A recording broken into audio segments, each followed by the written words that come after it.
Hey everyone, Shayda Torabi here, co-founder of Restart and an advocate for the Texas hemp industry.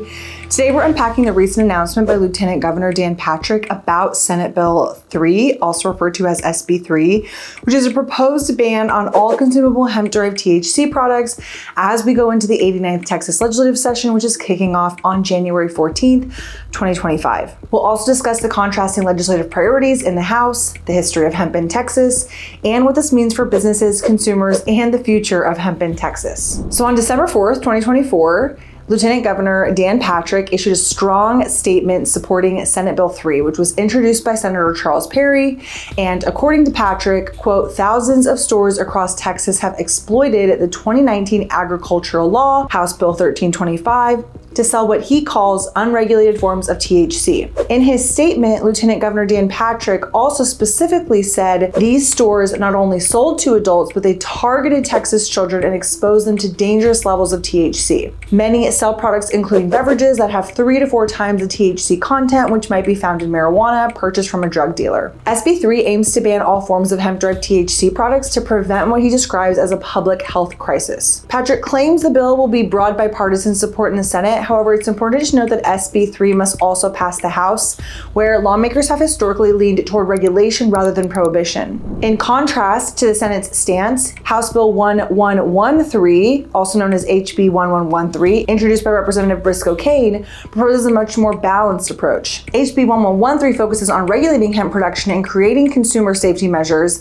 and key provisions in this bill include requiring permits for certain research involving hemp, authorizing administrative penalties for violations, and establishing guidelines for future cannabinoid products. The divide between SB 3 and HB 1113 reflects a broader debate in Texas. Should we ban hemp-derived THC entirely, or implement a more sensible approach to regulation to protect consumers and support the hemp industry? Now, to understand why SB 3 has been fast-tracked, let's talk about the power of the Lieutenant Governor in Texas. Dan Patrick, who has held this position since 2015, controls the work of the Texas Senate, the budgeting process through the Legislative Budget Board, and the assignment of legislation to committees.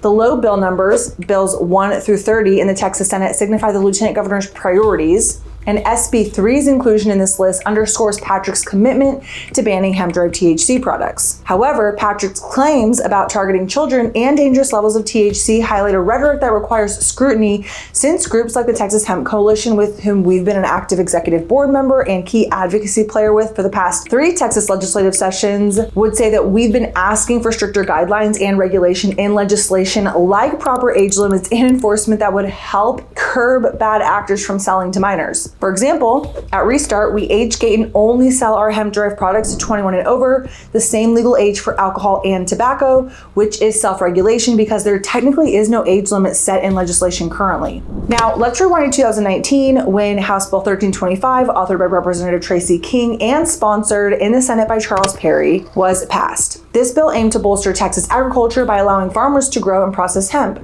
Senator Perry championed the legislation, which passed in the Texas House 144-0 and the Senate 31-0. At the time, Perry stated that this will put our farmers on a level playing field with the rest of the country. The hemp industry is rapidly growing and we need to ensure our farmers can participate. Now, under HB 1325, hemp was defined as containing less than 0.3% delta-9 THC, which is the same legislation as the 2018 Farm Bill that legalized hemp federally, ensuring non-intoxicating products could be legally commercialized. However, Lieutenant Governor Patrick now argues that retailers have exploited this law to sell high THC products. This is a critical moment for the Texas hemp industry because while SB 3 takes a prohibitive regulatory path forward, at Restart, we support sensible regulation that protects consumers while enabling businesses and farmers to thrive. Alongside organizations like the Texas Hemp Coalition, we've identified key legislative priorities that aim to create a balanced and thriving industry. 1, to protect all cannabinoids for consumable hemp products by implementing sensible regulations and consumer protections.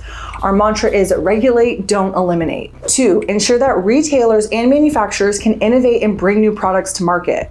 3, push for legalizing hemp feed as a protein for animals intended for human consumption. 4, advocate for the FDA to regulate CBD as a dietary supplement to ensure consistency and safety. 5, support farmers with efficient programs that allow them to thrive in a competitive market. 6, update state legislation to reflect USDA rule changes and evolving federal standards.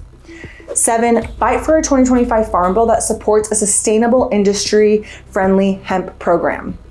And 8, empower regulatory agencies to adapt statutes in alignment with the Farm Bill.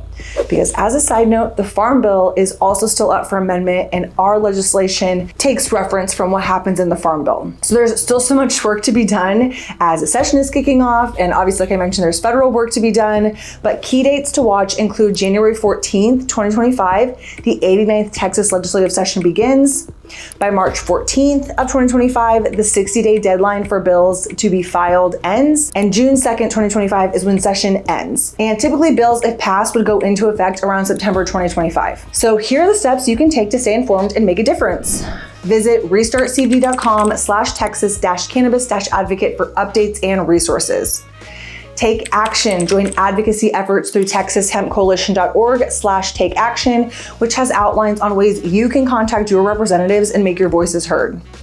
And help us spread awareness. Share this video and have conversations with your community about the future of hemp in Texas. While it's alarming that the Lieutenant Governor has put banning hemp-derived THC on his list of priorities this session, there has been a lot of ongoing conversation since hemp legalization in Texas back in 2018. Yes, we have a lot of work to do, but stay hopeful because we do believe that consumers, you, especially here in Texas, are speaking up and making your voices heard about the potential benefits of hemp-derived cannabis products.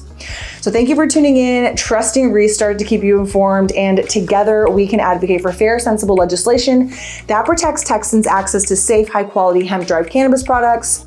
And if you found this video helpful, hit the like button, subscribe, and please leave a comment below with your thoughts. Let's stand united as we work towards a future that supports farmers, businesses, and consumers alike.